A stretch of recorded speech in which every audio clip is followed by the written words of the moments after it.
Assalamualaikum warahmatullahi wabarakatuh. Kita sekarang akan membincang tentang pemikiran kontemporer Islam di Indonesia. Nah, sebelumnya kita akan membahas sebenarnya apa sih pemikiran kontemporer itu. Nah, pemikiran kontemporer itu adalah pemikiran yang mencoba untuk merespons apa yang terjadi di dunia ini pada era kontemporer. Tetapi bukan hanya kita lihat dari rentang waktu kontemporer saat ini ya, dalam konteks kekinian, tetapi juga bagaimana kita mendudukkan pemikiran itu dalam merespons arus pemikiran era modernisme dan juga postmodernisme. Jadi bukan hanya rentang waktunya pemikiran yang hadir pada saat era ini, tetapi juga produk pemikiran itu bisa menjawab atau memberikan tawaran solusi terhadap problem yang manusia hadapi pada era ini. Nah, kalau misalnya kita berbicara pemikiran kontemporer Islam, tentunya sudah banyak ya para pemikir yang hadir pada konteks kekinian yang coba merespons bagaimana perkembangan dunia ini. Seperti misalnya dalam konteks Indonesia ada almarhum Cak Nur, almarhum Gus Dur, almarhum Kang Jalal, almarhum Syafi'i Ma'arif. Itu merupakan para tokoh pemikir kontemporer Islam di Indonesia. Kita juga bisa melihat dari para scholars, akademisi seperti almarhum Harun Nasution. Terus juga kita lihat sekarang ada Pak Haidar Bagir, ada Ustadz Khalid Al-Walid. Itu juga kita bisa memasukkan beliau ke dalam pemikir kontemporer Islam di Indonesia. Kalau di Jogja juga ada Pak Amin Abdullah, ada Pak Fahrudin Faiz, ada Romo Mahnis, dan masih banyak para pemikir kontemporer yang memberikan sumbangsih ya. Nah, dalam konteks pemikiran kontemporer Islam itu sendiri, kita melihat banyak nih problem yang dihadapi umat Islam saat ini.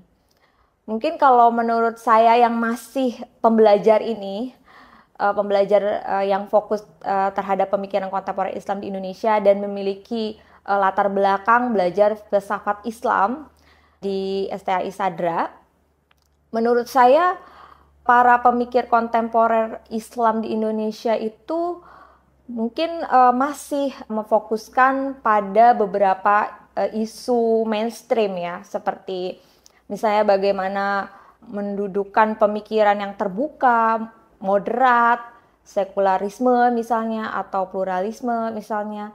Meskipun kita sendiri patut mengkritisi ya, mengapa kalau misalnya pemikir kontemporer Islam di Indonesia itu hanya tokoh-tokoh atau para scholars yang memberikan sumbangsi pada isu-isu tersebut. Misalnya bagaimana merespons feminisme, liberalisme.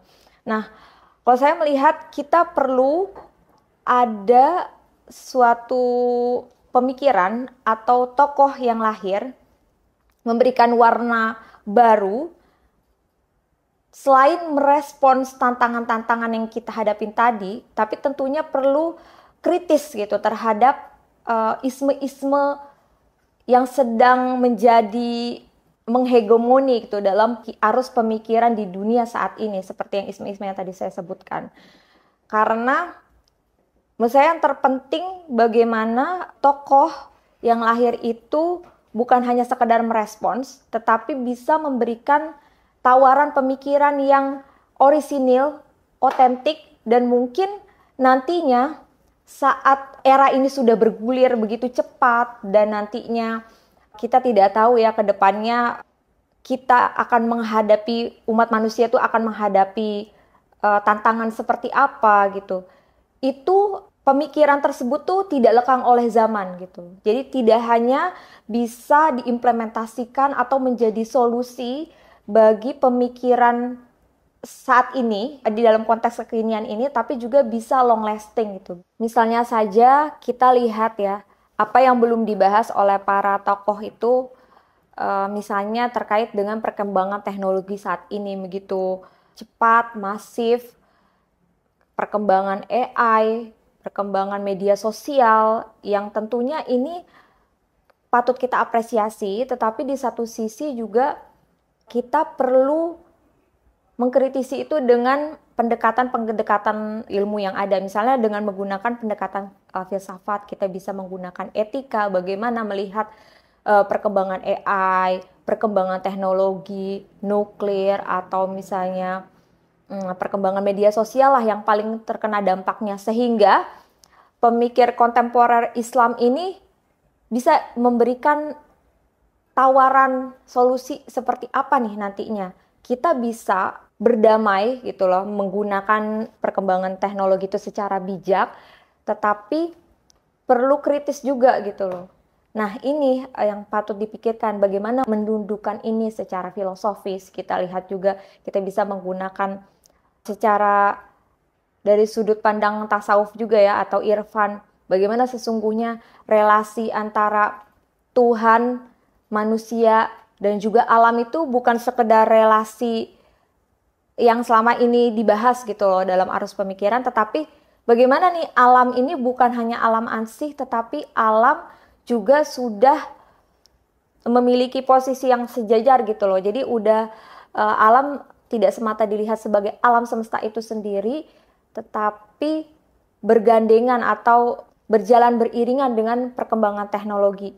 Nah, seperti inilah bagaimana nih kita menundukkan hal ini. Begitu juga problem-problem yang lain ya yang kita hadapin, seperti kayak perkembangan di era media sosial, bagaimana terkait dengan eksistensi kita sebagai manusia, dan bagaimana kebenaran itu bisa dimanipulasi gitu loh oleh algoritma yang bekerja di dalam media sosial. Jadi seolah-olah yang benar itu bukan sebagaimana di dalam filsafat kebenaran itu sendiri gitu loh, tetapi kebenaran itu bisa dinyatakan gitu, oh kalau misalnya viral itu berarti benar gitu, atau sesuatu bisa menjadi hegemoni ketika itu bisa menjadi trending topik. Jadi inilah yang problem-problem menurut saya Al-Fakir yang patut kita pikirkan ke depannya gitu, di samping juga tentunya kita merespons apa-apa yang sudah dibahas oleh para pendahulu kita, seperti isme-isme yang sudah berkembang. Bagaimana sih sebenarnya posisi kita, apakah kita harus setuju ataukah kita harus kritis secara bijak dan segala macam.